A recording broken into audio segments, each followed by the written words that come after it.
Hi, and thank you for joining us today for today's webinar on helping people with disabilities respond to NDIS funding decisions. My name is Kate Scanlon, and I'm one of the Sector Sustainability Officers at Community Legal Centres Queensland. I'd like to firstly acknowledge the traditional owners of the land on which we're holding today's webinar in Meanjin, Brisbane. They are the Turrbal and Yagara people. I wish to pay respects to their elders, past, present, and emerging, and acknowledge that these were stolen lands, that sovereignty was never ceded. As this webinar is being viewed by people across Queensland and Australia, I also pay respects to traditional owners throughout the country and extend a warm welcome to any First Nations people listening today. So today we're pleased to welcome Andrea from QAI, and she's going to be talking us through this topic. Participants of the National Disability Insurance Scheme represent a new cohort of clients of community legal centres or community legal lawyers. People with disabilities who have legally enforceable rights to funded supports.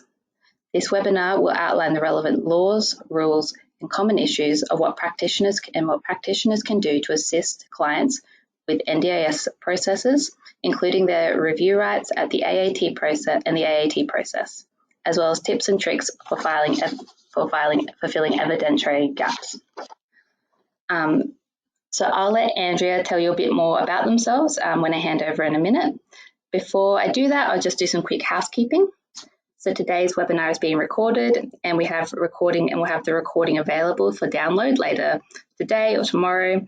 The PowerPoint and other material has been emailed out to everyone who's registered, and it's available for download from our website. And you should also be able to get the handouts through the section on GoToWebinar that says handouts. We encourage you to ask any questions. Simply type your question into the question box on the control panel, and we'll read your question out.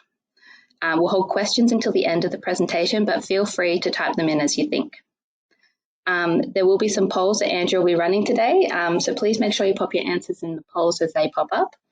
But at the moment, I'll hand over to Andrea and talk to you again at the end of the session.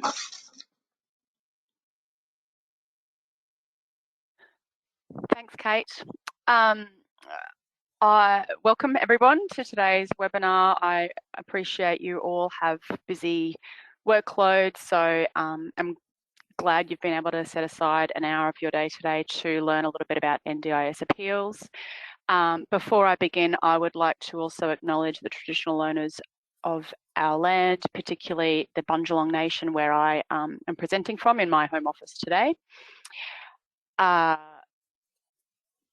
Sorry, there we go. So moving on to sort of the motivation, I suppose, for me to offer to do this webinar today. I have been working in this area in NDIS appeals now for 4 years, initially at Legal Aid Queensland and now at Queensland Advocacy for Inclusion. Before that, I did work at Law Right, which was formerly QPilch when I was there years ago. So I've had, quite a bit of time in CLC, in the CLC sector. I have an understanding of the breadth of experience that the people joining us here today would have, the different areas of law. But I understand that QAI is the only CLC in Queensland funded to do NDIS appeals work at the moment. But it's created a new group, a client group for CLCs more broadly, as people are accessing support, they're more engaged in the community, and they're coming across other problems. So whether that be employment law problems for people who are employing support workers directly and perhaps exposing themselves to risks of claims for underpayment, to child protection as families with children with disability who aren't properly supported to raise their children in their own homes, thinking about relinquishing care. We know the demand for help with NDIS appeals is high. We manage a wait list and we frequently have to turn people away, unfortunately. So I'm hoping we can do a couple of polls now at the beginning of this presentation, just so I can have a better idea about whether people attending have been approached directly in relation to an NDIS problem, accessing NDIS supports, or requests for other problems in other areas of law where the problem has arisen as a result of that person being an NDIS participant, or there's some intersection with the NDIS. So there's 2 polls, and Kate, I think they're live now. So yeah, just wanting to know, have you been asked for help? The first one is specifically in relation to accessing NDIS funded supports.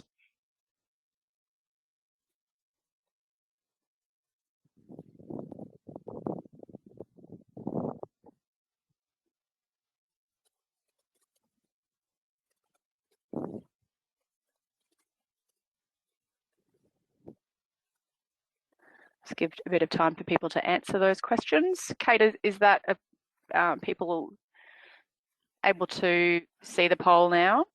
Yeah, so I can see there's quite a few people have started answering.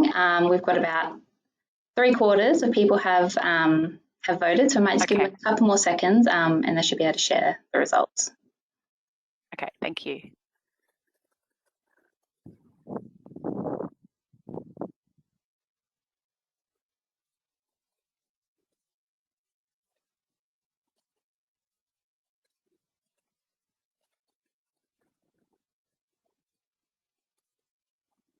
So Andrea, those are the results for the first poll.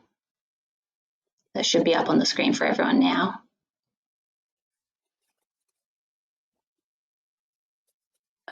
Yep, and I can see.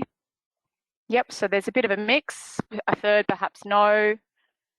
A fifth have referred to legal aid or QAI or an equivalent advocacy organisation. Another fifth have represented, and another fifth have provided advice. So that's a good mix. Thank you, everyone. The next question I have is about the other areas of law. So if you've encountered a client whose legal problem has resulted from or intersected with the NDIS, for example, in employment law or child protection, consumer, housing, there's a longer list I'd like to share, but I've just included another category for people to answer. It can also be, for example, criminal law or guardianship,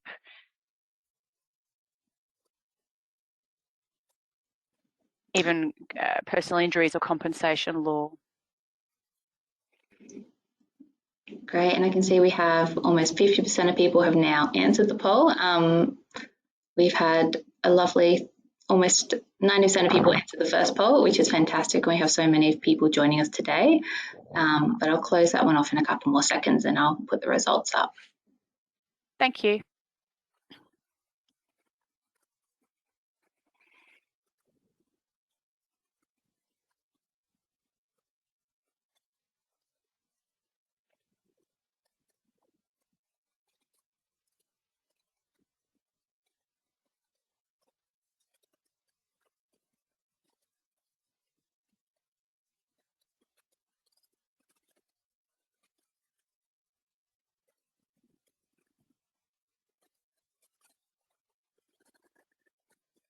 Okay, so again, quite mixed, but it's good to know that over a third, or approximately a third, have encountered housing issues, and that is a pressing issue for NDIS participants. Just before this webinar, I was working on a client's case where they're trying to seek funded specialist disability accommodation,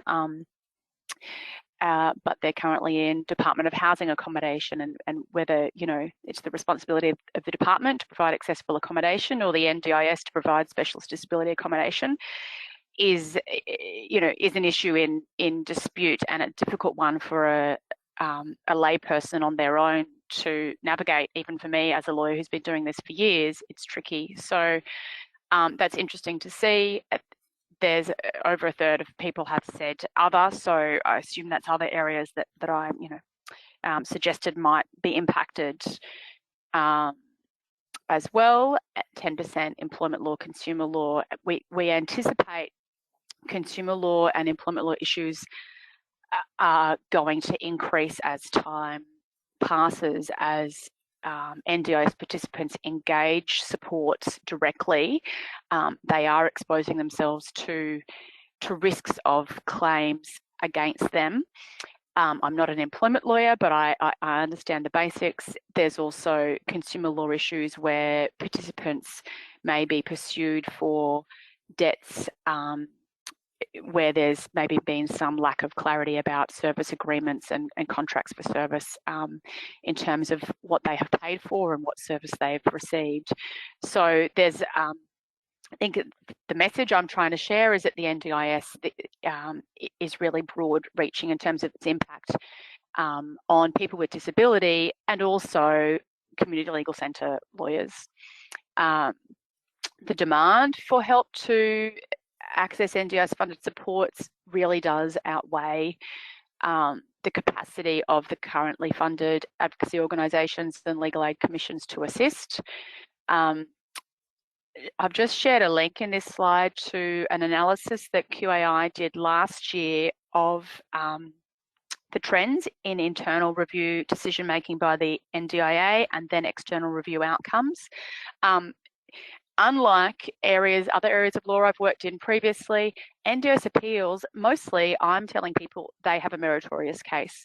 And if they pursue their case through to the end at the AAT, mostly that end is an agreement by consent, not a hearing. They will secure additional funding for the supports they're seeking. They may not secure all of the supports they're seeking, but the original decision by the NDIA will be set aside or varied to allow that person to get increased supports. So in the previous financial year, 76% of cases were varied or set aside. So that means that the original decision by the NDIA was wrong that many times.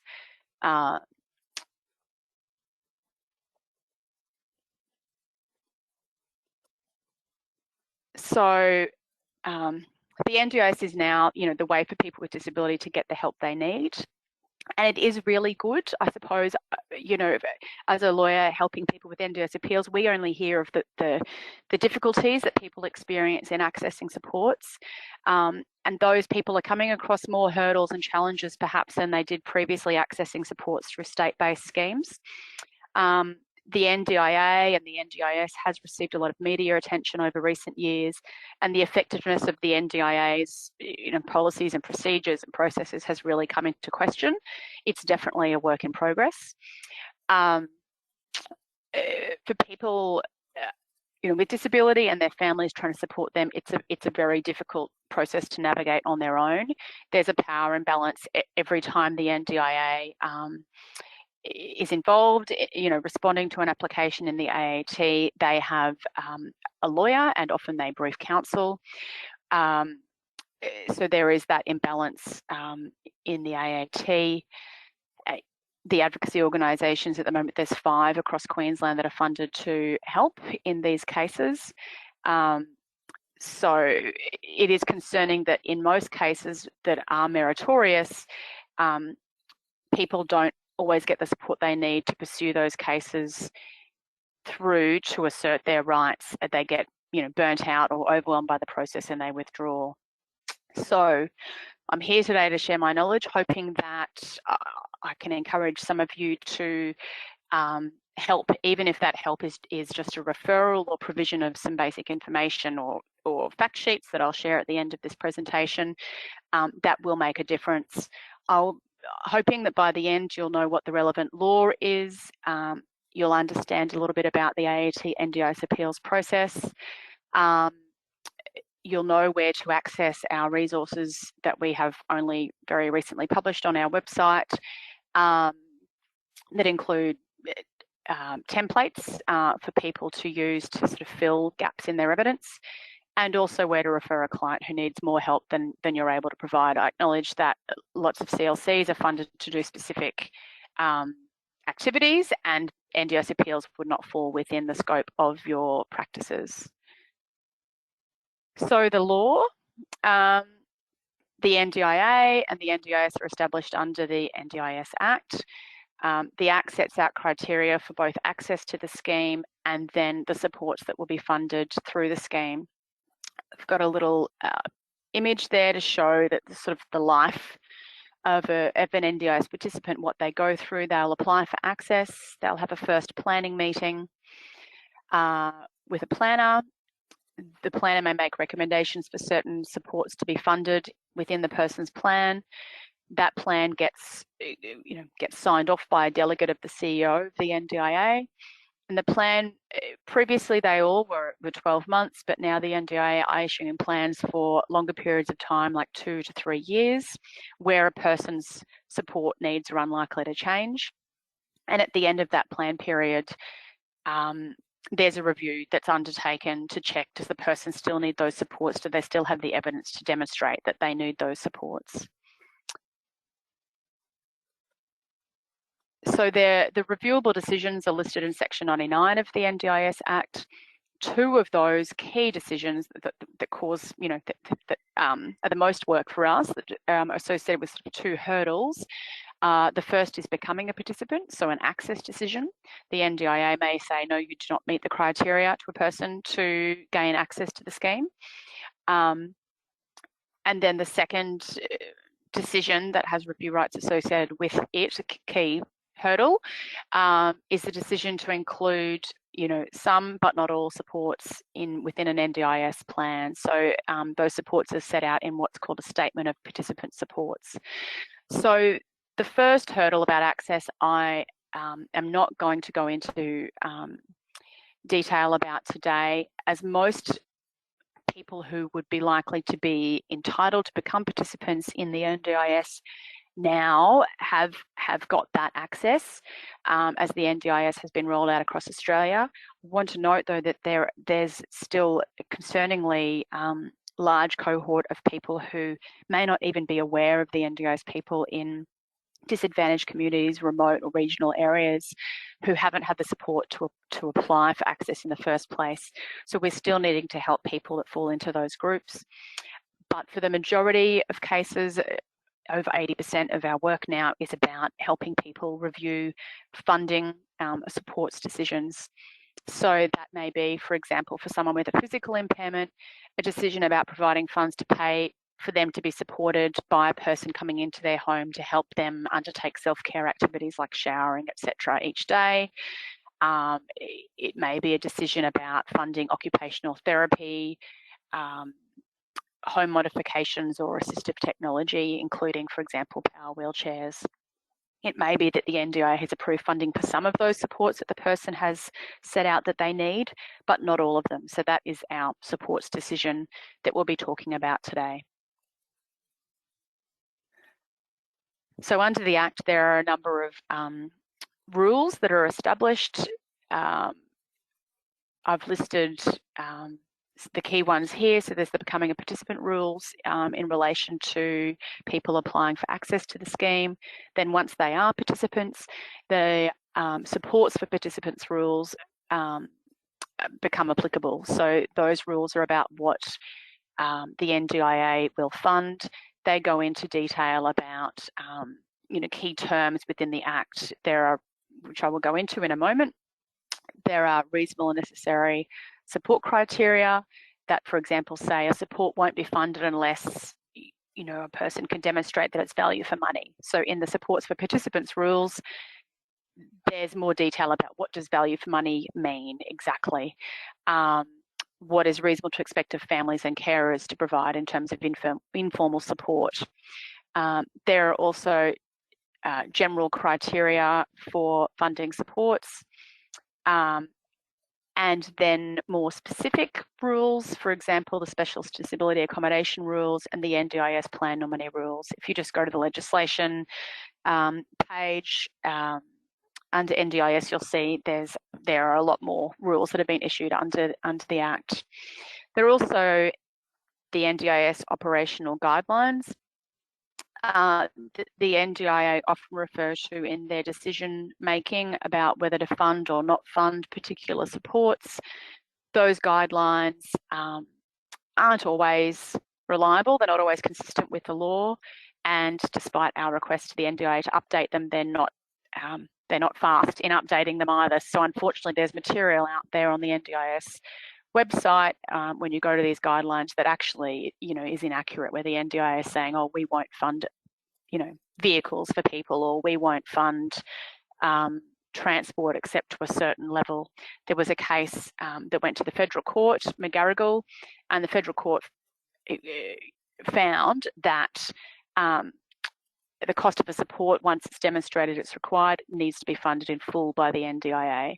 Despite this, the NDIA still have, for example, categories of funding levels for transport where they say you'll get $2,000 per year or $3,000 or $4,000. But if, for example, a person's transport costs that they need to be covered, but for the disability they wouldn't need their transport to be covered, may cost more than one of those caps. So those guidelines can be helpful, but just a caution that you really do need to cross-check what the Act and the rules say, and you check for case law that's applicable as well.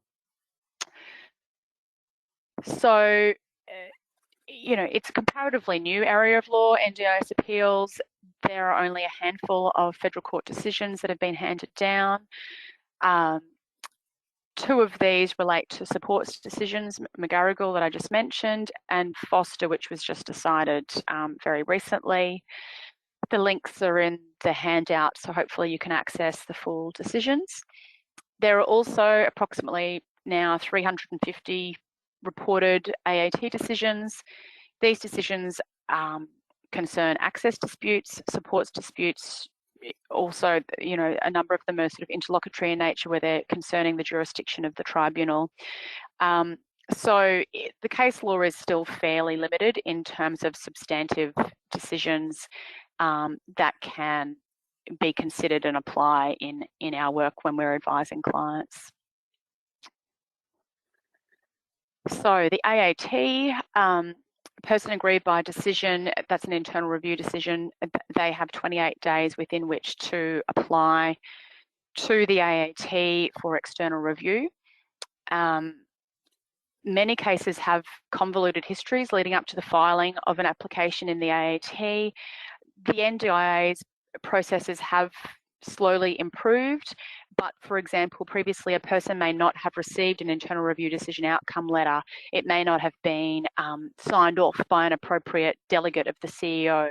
So those statutory requirements for the NDIA to process the internal review haven't been met. That then brings into doubt the tribunal's jurisdiction to proceed with the external review. So my tip here is to always get the history for anyone you're advising in this area at the outset. When was the plan issued? So that's basically the date of the original decision. Was an internal review request filed? If so, how? Then, how was it processed by the NDIA? Was there actually an outcome that was communicated to the person, and were they advised of their review rights to take things further to the AAT? There also have been issues with the NDIA issuing new plans, which is essentially a new original decision that replaces the decision that's under review before the tribunal. The NDIS Act was amended last year, so from 1 July last year, any application that's been lodged really shouldn't have this difficulty, but any applications lodged prior to that date, the tribunal's jurisdiction is jeopardised when the NDIA issues a new plan without going through the tribunal process to do that. So the tribunal has all the discretion of the original decision maker. This was considered in the case of Negi. It was an access case, and the tribunal was pretty scathing of the NDIA's conduct in this case, where the NDIA didn't make inquiries at the time of the original decision or at the time of the internal review process. They didn't seek further information from the applicant, and so the applicant, got an unfavourable decision at both stages and took the matter to the AAT. Finally, the NDIA properly considered the person's application and said, okay, we've got this long list of questions we need you to answer, this long list of further information. And the issue for the tribunal in this case was how to achieve administrative efficiency, moving the matter forward. and the tribunal had made this point that it has all the statutory powers of the original decision maker, including making a request to the applicant for further information. Just as a side point, this is a frustration that most NDIS appeals advocates and lawyers experience, is that you know, the NDIA doesn't seem to really consider anyone's case properly, that those cases that we see, I should say, until the person has taken the matter to the AET. We are advocating for the NDIA to do the job right at the beginning, at the original decision time, rather than waiting for a person to have to navigate their way through the internal review and then external review process before their matter's properly considered. Just a note as well, the Federal Court decision of QDKH made it very clear that the AET stands in the shoes of the original decision maker, so it can consider all requests for supports, including requests for supports not put before the original decision maker or the internal reviewer. And that's important because over the course of a review that could take, you know, a year or so, a person's life and their support needs can change. So limiting the tribunal's jurisdiction to look at the person's needs at the time of the original decision, which may have been 18 months or 2 years earlier, is not going to be very helpful when that person's needs have changed. So the QDKH was an important Federal Court decision that resolved that issue. So just quickly, the tribunal you know, endeavours to resolve matters in these ways, where they're accessible, fair, informal and quick. The tribunal's probably had a bit of difficulty doing that over the last year or two, given the significant increase in NDIS appeals before it. Things have slowed down just because of the sheer caseload that the tribunal is dealing with. The model litigant rules, unfortunately, we have cause to refer to them from time to time when the NDIA, you know, really when we think that they haven't really been complying with those rules, we have to draw their attention to their obligation to comply, to avoid unnecessary delay, for example, and not take advantage of a litigant with limited resources. More on the AET and the guidelines. There's a general. These are all linked in the slides. So if you think the NDIA are not acting in accordance with their obligation to assist the tribunal or not complying with these guidelines, it's definitely worth raising your concerns directly with the NDIA, copying in the tribunal, making it clear what concerns you have. There has been, I think, a bit of a scramble by the NDIA to outsource lots of its work to external law firms, and we are yet to sort of be advised in terms of what training they've had, particularly disability awareness training or provision of assistance that is trauma informed. You know, the practices are really inconsistent that we see from the practitioners acting for the NDIA. So, you know, getting things back on track in a case before the AETs is often something we can do fairly quickly to help the applicant in a particular case. So, tips and tricks. I'll share now, focus on these in supports cases. So the decision by the NDIA to refuse to fund certain supports are based on the available evidence. The NDIA generally doesn't say, you know, you're not entitled to these supports, or we're not going to fund these supports. But the message that they are giving to participants is the evidence isn't there to demonstrate that these supports meet the reasonable and necessary support criteria and comply with the supports for participants' rules. So it's our job to try to address any gaps that exist in the person's evidence, looking at those criteria and the rules. So the evidence must show that the support meets all of these criteria that are listed in Section 34 of the NDIS Act, that the support help someone reach their goals. So, for example, I'm advising a young woman with autism who has started a TAFE course, and she's having trouble getting to and from TAFE due to some physical impairments she has as well. And so she's seeking some funding, transport funding, to help her get to and from TAFE. She can drive her own car. There's no parking at TAFE. So, but for her disability, she could catch public transport, but she can't. So she's seeking funding to help her get there, to pay for an Uber or a taxi. So that support would assist her to achieve her goal of pursuing further education. The second criteria is that it facilitates participation in the community in a social sense or an economic. So that could be employment. Value for money, the cost of the support must be reasonable. So there's more detail on what value for money means in the supports for participants rules.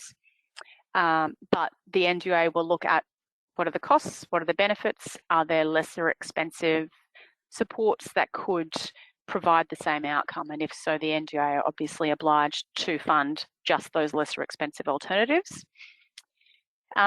Evidence must also show that the support is likely to be effective and beneficial.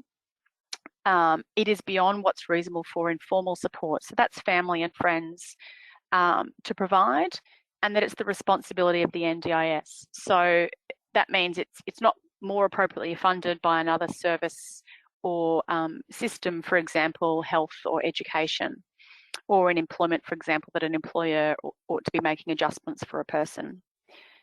So there are also the general criteria in the rules that a person needs to have evidence to show that the support is safe. So, for example, I recall a client who was seeking funding for a mobility scooter, but also lived with epilepsy. And so the NDIA on that basis said they could not fund that scooter because it would not be safe for the participant or the community if he were to have a seizure while operating the scooter.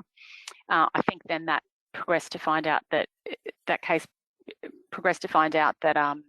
you know, there was some mechanism in the scooter that could sort of disable it while he was using it, and it was resolved on that basis. Evidence needs to show that the support is related to the person's disability. It doesn't duplicate other supports that are already funded, and does not relate to a day-to-day living cost. So I'll go into some of these in more detail, not all of them. Just generally, I wanted to note that it's not enough for a person themselves, or you know, family, or even an expert like an allied health professional to say this support is reasonable and necessary and the NDIA must fund it. They need to provide evidence that will enable the NDIA to draw that conclusion. So value for money, the case that's linked here, I think, concerns an applicant or a participant who was seeking funding for a particular type of hearing aid. There were lesser expensive options on the market, but the tribunal looked into the applicant's particular circumstances and determined that the more expensive hearing aids were value for money in the way that they enabled this person to access the community and address his hearing impairment. They did need, in that case, a qualified expert's report setting out what the particular benefits of that set of hearing aids were compared to the lesser expensive alternatives. I have another example where I helped a woman with a vision impairment, and she was seeking funding for an all-cam reader, which are essentially sort of glasses that can read out words within the community for her. The NDIA said there was an app available on the iPhone that she owned that was perhaps $5 instead of thousands of dollars, that she could hold up her phone and she would get an audio reading of the words that the phone camera was looking at. It took a bit of time to get an understanding from this client why she couldn't use that app. She explained, for example, when she's in a shopping centre wanting to read signs above the shops to know what to go into, she had in one hand her assistant's dog, in the other hand a handbag. She would have to let everything go to get out her phone, to hold it, and directed out the sign for it to give an accurate reading. And she reasonably enough didn't want to leave her dog or her handbag on the floor to then have to find those things. So she wanted these particular glasses that would read the signs out for her without her needing to reposition or let go of her valuables. So the NDIA agreed to fund those glasses, which I can't recall, but maybe they were $5,000 or $6,000. So that's obviously, they were put forward. What about this lesser expensive alternative? Obviously, everyone's aware that the sustainability of the scheme is an issue and concern, most importantly for people with disability who are relying on it. So it's reasonable to, only fund supports that do represent value for money. So effective and beneficial, as I said previously, professional reports are important. Setting out what is the effectiveness of the support for the particular participant, not just general literature, or this particular therapy, is known to assist people with this condition, but specifically addressing the person with the disability who is the applicant before the tribunal, their needs and what expected benefits are to be gained from the support. This is often an issue and dispute in matters where people are seeking therapy support, so funding for physio or OT or speech therapy or other therapies. The NDIA want evidence about the effectiveness and the benefit of that therapy. So what's reasonable to expect of family and friends? It usually evidence, I think, that's most important to address this particular criteria is a detailed carer statement. What are the family and friends doing for the person with disability? It's not unusual for us to be advising fairly elderly parents, in their late 70s or early 80s, who have an adult child in their 40s at home living with them with significant support needs, and those elderly parents are still providing most of the support that their adult child with disability requires. So it's beyond reasonable for parents of that age to be doing as much as for example, helping throughout the night or during the day. They're obviously only going to be getting older, and their adult child with disability really needs to be supported by external sources of support, paid. So I think looking at this particular criteria, it's always helpful to look at the person, their age, and what their peers without a disability would need. So for example, for a 17-year-old, what's reasonable for a family to do for a 17-year-old? Is it reasonable to be feeding them and showering them? The answer is no. May do their laundry perhaps, but not all of those other things. So that's beyond what's expected to be reasonable for that family or friend to be doing for a person. So a few other criteria. This is section 34(1)F. What's the responsibility of the NDIS? So evidence about what the NDIA will fund and what should be funded through other systems or services. So for example, when people are seeking funding for psychology supports, often the NDIA will say, well, that person can get a mental health care plan and get 10 free, or low cost psychology appointments across a year. So evidence is required to say, well, actually 10 is not enough. They need, fortnightly or weekly psychology, and it would be and it's associated with the person's disability. It's not an acute mental health issue.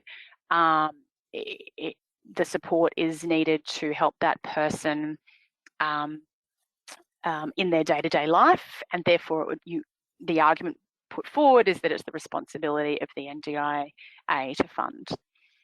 But it's always important to investigate what are the alternative sources of potential support and then provide that as evidence to the NDIA to demonstrate the NDIA is really the appropriate funder, if that is the case. The next key hurdle that people experience is that the NDI will say that this support is not related to a person's disability. I'll talk more about this because this is an issue that has become more frequently a problem, that the NDIA are relying on this to refuse supports to a lot of people. The interpretation of this rule is well demonstrated by these cases, Milburn and Mackenzie. In Milburn, a woman was seeking funding for gym membership, and Mackenzie, the applicant, was seeking funding for air conditioning. In both cases, I think that they secured, certainly in the air conditioning case, they secured the funding for the supports they were seeking because they could say, for example, in Mackenzie, it concerned an applicant who lived with multiple sclerosis and had difficulty regulating their body temperature, and so and they lived in Townsville. They needed air conditioning because of their disability. The evidence was gathered to demonstrate that about the connection between the multiple sclerosis and the temperature regulation problems, and therefore the need for the air conditioning.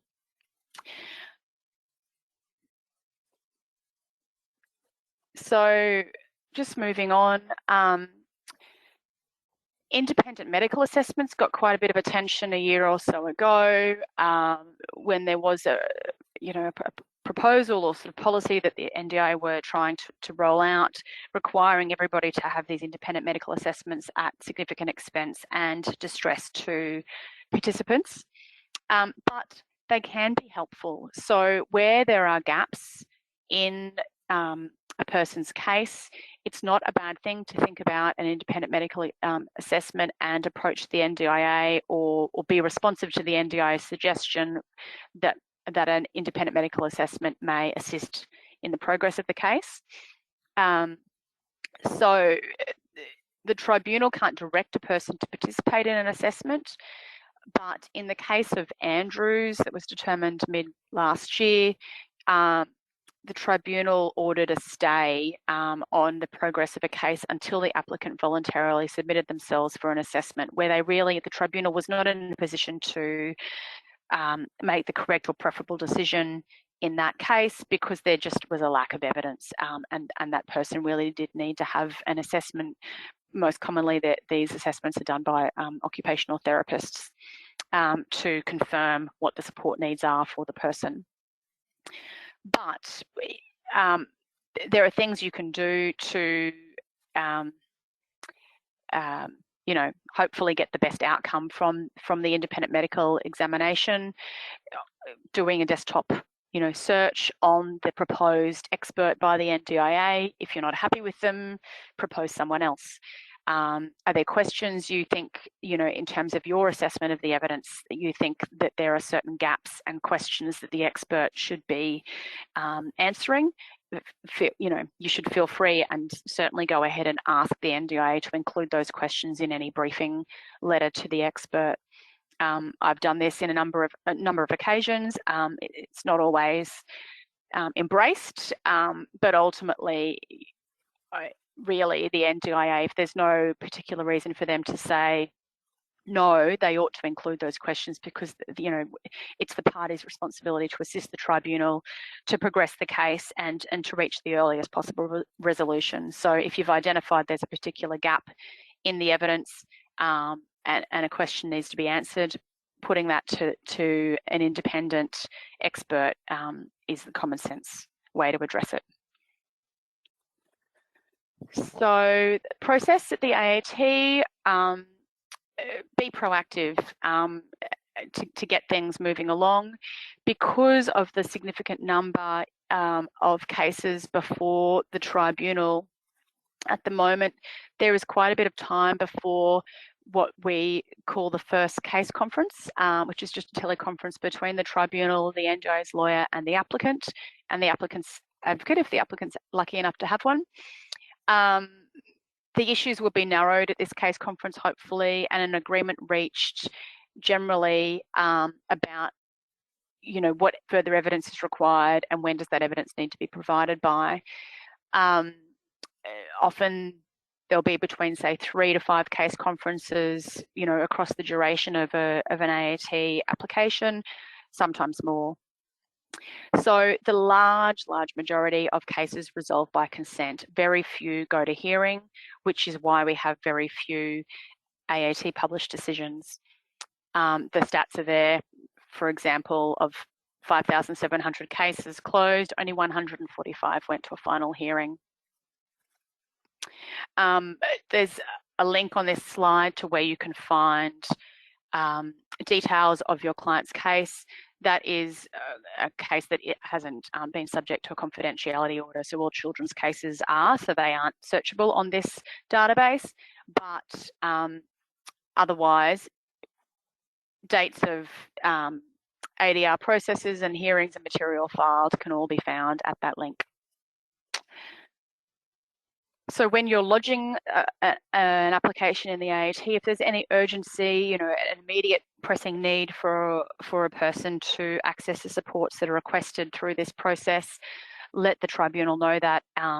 As I said, they are very busy, so it will be a matter of months before a first case conference, so you can ask for that to occur sooner if there's an urgency associated with the person's case.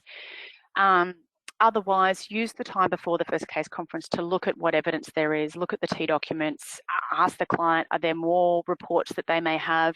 Can you help them prepare a statement of lived experience or a carer's statement to address any gaps that you identify? And then communicate with the NDIA and the tribunal before that case conference. So as a standard practice, we now help people to complete a very basic table in a Word document. These, in one column, these are the supports I'm seeking. This is the evidence that I'm relying on to demonstrate that these supports meet the reasonable and necessary support criteria. And we get that in before the first case conference. There can often be misunderstanding at the original decision time or the internal review about what the person's actually asking for, what's already in their plan. I don't know how many people listening in have tried to make sense of NDIS plans, but I still struggle to understand what is funded within the plans. It may be that the support the person's seeking is already there within the plan, but it's not clear. So getting, you know, clarifying what are the supports that the person's seeking before that first case conference, it can be really helpful. It will make, you know, that case conference discussion more meaningful and help the person progress their case from the outset.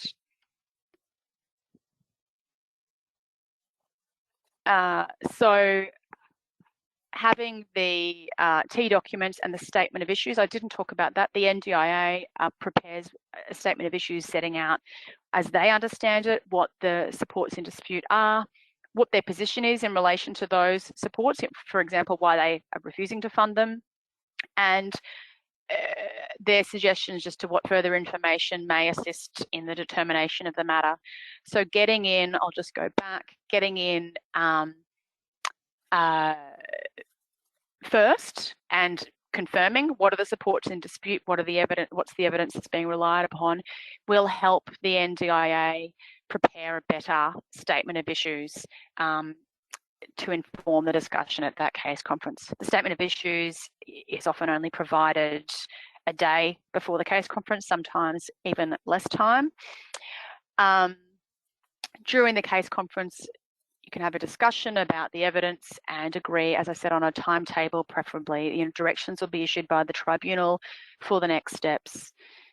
We tend to wait for the first case conference before making any attempts to gather evidence, particularly reports that are going to cost either the applicant out of pocket or funds from their NDIS plan. Because the NDIA will often have in their statement of issues, we would like these specific questions answered by this particular expert. So it's best to wait to get those questions to then put them to the expert to address in a report that then can be provided, say, for example, 3 weeks after that first case conference. And then the NDIA tend to require 2 to 3 weeks to consider that further evidence before, you know, another case conference would be scheduled for the parties to regroup and discuss whether that additional evidence resolves the issues in dispute or whether there are further questions that need to be addressed. I'm conscious of the time, we're nearly done. So directions, hearings and agreements. Definitely don't let matters languish. Ask for directions hearings if you think that directions need to be issued, or just propose directions to the NDIA by email, get their consent and lodge them with the tribunal and ask them to issue those. I noted previously there has been an amendment to the NDIS Act. So the NDIA changing a plan or sort of replenishing a plan during the course of proceedings is less of a problem for any matters lodged after 1 July. But that is an important fact for people to be aware of. For example, as matters progress in the AAT, a person will be using their NDIS plan funds and may be running low. So they will need a new plan to be issued to ensure that they can keep being supported while their AAT application is being determined. A 42C agreement is what is prepared when the parties have finally agreed on what supports ought to be funded, and that's lodged with the tribunal. And the tribunal issues a decision to reflect that agreement. So just quickly, common issues. I've just covered this: person running out of funds while their proceedings are on foot.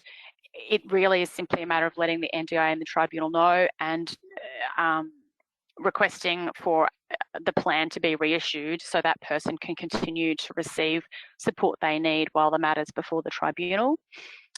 QAI has published a fact sheet to address this second issue where a person's relying on a support coordinator. So a support coordinator fills the role of helping participants, not every participant, but participants that need help to engage support. So participant gets an NDIS plan with all this funding. What do they do with it? How do they connect with different service providers?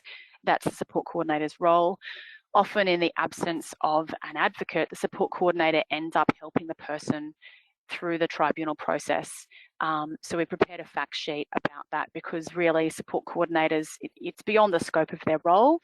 They can help applicants in that way, but they can't charge for their time against a person's NDIS plan. Final issues here. Number 3 is a big one that is causing us a lot of grief at the moment. Simply the NDIA is trying to, I think, as a cost-cutting exercise, narrowing the supports that they will fund based on a person's impairment that they gained access to the scheme. So for example, I mentioned a client I'm assisting who has autism, but she also has a couple of physical impairments. She relied on her autism to gain access to the scheme. So the NDIA is saying, we will only fund your psychology supports that you require. We won't fund your transport support or your support you require in the home to prepare meals because of your physical impairment. That's not what the law says. QAI, we've done a lot of systems advocacy work on this issue. The NDIA, unfortunately, are still persisting with their policy that's published on their website, saying that they will need to revisit the access criteria in relation to any other disability other than the person's primary disability that's listed in their system to get supports related to those other impairments. And that fails to consider a participant's needs as they are as a whole person. There's lots of people have comorbidities, physical and psychosocial, and you can't easily differentiate, what support needs relate to which impairment. So we're hoping that we will be able to change the NDIA's approach to this particular application of this rule. It's Rule 5.1 in the Supports for Participants rules, to make things easier for the large majority of participants that the NDIA's current policy is impacting. There's a review of the NDIS going on at the moment, and we'll be making submissions to that review about this issue. Finally, the NDIA, a common issue is the NDIA requesting further evidence and or the issuing of summonses. In statement of issues, often the NDIA will list quite a long list of questions or request for further information from a person. So it's important to look at the evidence already available and push back if you think that that evidence or that information is already available. You know, asking a person to go back for further reports or requesting material via summons is putting, you know, placing a burden on health practitioners unnecessarily if that information, you know, is really already there. It's to a sufficient extent. Summonses really should only be issued for what we call a legitimate forensic purpose, where there is inconsistency in the evidence available, and you know, that the NDIS needs to see, for example, a person's medical file to see the history of their treatment, and you know, reconcile those differences, those inconsistencies in whatever has been filed. Second final slide. So these are some resources. The QAI resources. I'll quickly, maybe I can show you this.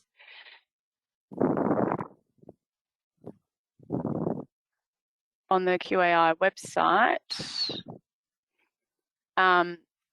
we've developed these resources and finally got them. So this is the NDIS Appeals Support page on the QAI website. If you go to Helpful Resources, you'll see there's fact sheets, what you need to show that a support is reasonable and necessary, navigating appeals, FAQ about reasonable and necessary supports, lodging an AAT appeal, and then down here are templates. These are all Word documents: template carer's statement, letter to expert, statement of lived experience, the table of supports in dispute that I said we complete as a matter of course for people, or we give to them to complete as a matter of course in advance of their first case conference. If you're helping anyone with one of these cases, I really encourage you to look at these resources. Most of what I've said today is captured within these fact sheets, and these templates we use every day, and we find them really helpful. So finally, just move this away again. If you have someone who needs help with an NDIS appeal, these are the funded advocacy organisations in Queensland who help people currently with NDIS appeals. I say currently because perhaps, you know, there's an opportunity for other organisations, including community legal centres, to apply for funding to do this work as well. So that's it. I hope you've all enjoyed it and taken it on, and I wasn't too rushed. So I'm happy to answer some questions now, Kate, and I can try to just see them myself here. Thank you so much, Andrea, for sharing so much information and knowledge with us. So I am aware of the time, so I might just do a couple of short questions, but thank you everyone who's already sent through some questions and comments. We won't be able to reply to any specific situations, but I'll make sure that Andrea does get a copy of everything that has been written in already. I'll start with one of the questions we have here, which is about what assistance might be available for participants to cover the costs of obtaining expert reports needed to prove particular disabilities or issues that they might be experiencing, and how do we go about accessing that if it is available for clients? Yeah, that's a problem. There's very limited funding. Certainly, once a matter is before the AAT, you know, you can ask the NDIA to fund that additional report that's required. There is a provision in the NDIS Act, Section 6, says the NDIA is meant to help people, including providing financial help. So you can refer to that section and give it a go and say, hey, NDIA, will you fund a report? And, you know, refer to Section 6 of the NDIS Act.